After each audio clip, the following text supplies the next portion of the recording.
Welcome! Today, we're diving into a quick and easy guide on how to enable messenger notifications on your phone. If you've been missing important messages, this tutorial will ensure you stay connected and never miss a beat. Let's get started. First, grab your phone and head over to Settings.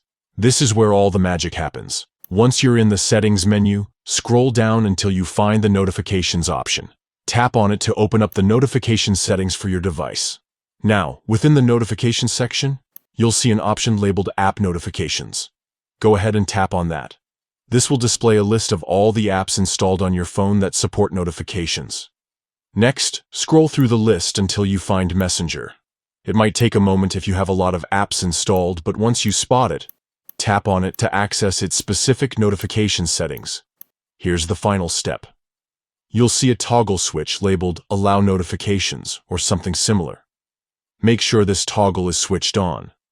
Once activated, Messenger notifications will start popping up whenever you receive messages or calls. And that's it. You've successfully enabled Messenger notifications on your phone.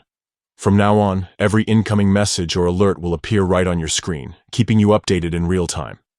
If you found this tutorial helpful, be sure to share it with friends who might need a little help staying connected. Thanks for watching, and don't forget to check out more tips and tricks to make your digital experience smoother.